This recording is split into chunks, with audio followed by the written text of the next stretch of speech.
જય શ્રી કૃષ્ણ. સ્વાગત છે તમારું આરવી ઠાકોર કુકિંગ ચેનલમાં. તો આજે તો એકદમ મસ્તીના તાજા રીંગણ ગુલાબી મને મળી ગયા તો હું લઈ આવી છું. અને આજે આપણે રીંગણ અને વટાણાનું શાક બનાવીશું.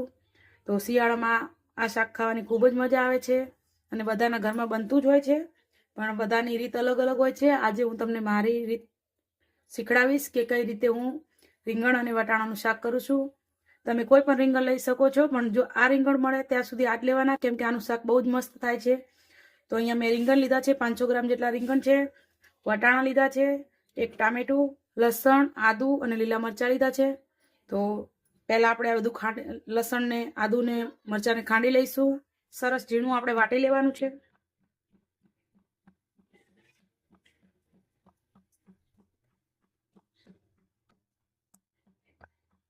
આ શાક એકદમ સિમ્પલ રીતે બને છે, પણ ટેસ્ટમાં બહુ જ મસ્ત લાગે છે. અને શિયાળામાં વટાણા પણ મસ્ત તાજા મળતા હોય અને રીંગણ પણ આરિયાઈ શિયાળામાં જ આવે છે, એટલે આ શાક બહુ જ મસ્ત બનતું હોય છે. અને મારા ઘરમાં તો અઠવાડિયામાં એક વખત બને જ છે. બધું સરસ કાંડી લીધું છે. હવે આપણે એક વાટકીમાં એક મસાલો તૈયાર કરીશું. મસાલો બનાવવા માટે આપણે એક વાટકી લઈ લીધી છે. એમાં અડધી ચમચી હળદર,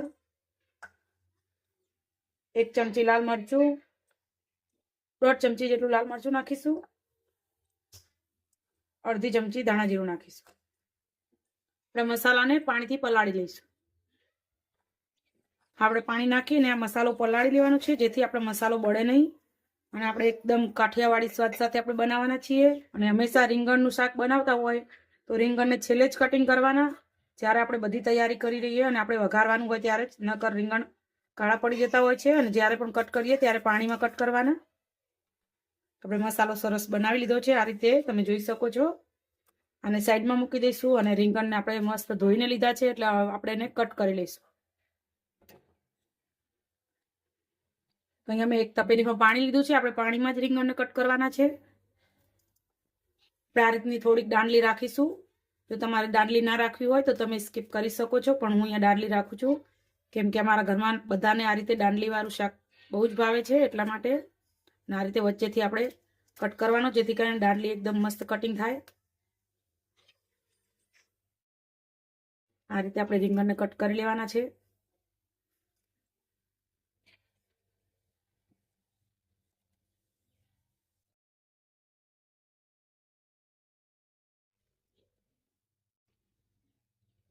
આ જ રીતે આપણે બધા રીંગણને કટ કરી લઈશું.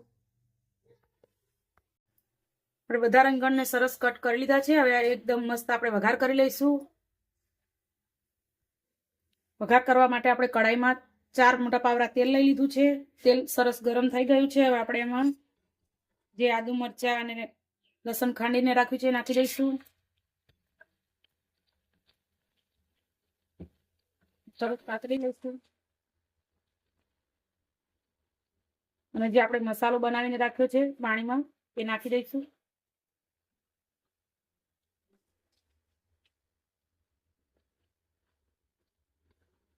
જ્યાં સુધી આપણો મસાલો તેલ છૂટું ના પડે ત્યાં સુધી આપણે થવા દઈશું.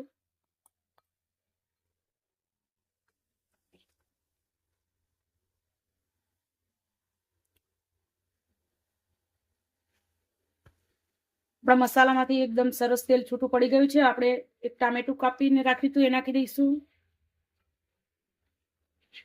અને જે આપણે રીંગણ ધોઈને કાપીને રાખ્યા છે, રીંગણ હવે આપણે આમાં નાખી દઈશું. તમે જોઈ શકો છો આપણે પાણીમાં રીંગણને કાપ્યા છે, બિલકુલ એ કાળા નથી પડ્યા. જો આપણે પાણીમાં ના કાપીએ તો રીંગણ કાળા પડી જતા હોય છે.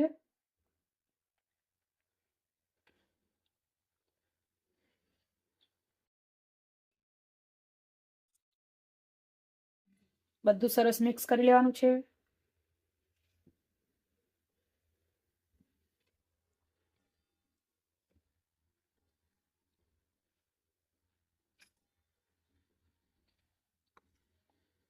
એકદમ મસ્ત કલર આવ્યો છે આપણા રીંગણનો.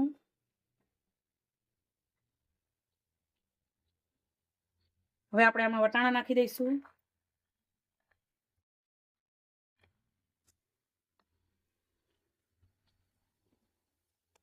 જો તમારે પાણી ના નાખવું હોય તો ઢાંકીને તમે ચડવા દઈ શકો છો. હું અહીંયા અડધા ગ્લાસ જેટલું પાણી નાખવાની છું. તો હવે આપણે આમાં અડધા ગ્લાસ જેટલું પાણી નાખીશું અને સ્વાદ પ્રમાણે આપણે મીઠું નાખીશું. બધું સરસ મિક્સ કરી લઈશું. તમે જોઈ શકો છો કેટલો મસ્ત કલર આવ્યો છે શાકનો આપણા, અને ટેસ્ટમાં પણ એટલું મસ્ત બને છે કે તમે બાજરીના રોટલા કે રોટલી સાથે ખાઈ શકો છો અને બહુ જ મસ્ત લાગતું હોય છે. હું આવી સિમ્પલ રેસીપી બધા સાથે શેર કરું છું તમારી સાથે. તો જો તમને મારો વિડીયો ગમતો હોય તો લાઈક, શેર ને સબસ્ક્રાઈબ કરવાનું ભૂલતા નહીં, અને આખો વિડીયો ધ્યાનથી જોજો જેથી કરીને તમારાથી કોઈ વસ્તુ છૂટી ના જાય, અને આખી રેસીપી તમે ધ્યાનથી જોશો તો તમને પરફેક્ટ મારા જેવી જ રેસીપી બનશે. શાક એકદમ મસ્ત ચડી ગયું છે, તમે જોઈ શકો છો કેટલો મસ્ત કલર આવ્યો છે અને ટેસ્ટ પણ બહુ જ મસ્ત આવ્યો છે, અને આખા ઘરમાં એટલી મસ્ત સુગંધ આવે છે અને આમ મોઢામાં તો પાણી આવી જાય એવું આપણું શાક બન્યું છે. અને શિયાળામાં તો આ શાક ખાવાની ખૂબ જ મજા આવે છે. આપણે ઉપર લીલા દાણા નાખી દઈશું અને ગરમા ગરમ હવે આપણે સર્વ કરીશું. અને પર્સનલી મને તો બાજરીના રોટલા સાથે આ શાક બહુ જ ભાવે છે. તમે ભાખરી કે રોટલી સાથે પણ ખાઈ શકો છો. જો પણ બાજરીના રોટલા સાથે આ શાક મળી જાય ને તો બીજું કંઈ જ ના જોઈએ. તૈયાર છે લીલા વટાણા અને રીંગણનું શાક. ચાલો સર્વ કરી દઈએ. તૈયાર છે એકદમ ટેસ્ટી અને હેલ્ધી અને એકદમ સિમ્પલ રીતે બની જાય એવું રીંગણ અને વટાણાનું શાક. તો એક વખત તમે આ રીતે જરૂરથી બનાવજો. અને જો તમને મારી આ રેસીપી ગમી હોય તો લાઈક, શેર ને સબસ્ક્રાઈબ કરવાનું ભૂલતા નહીં. આવજો ને જય શ્રી કૃષ્ણ બધાને.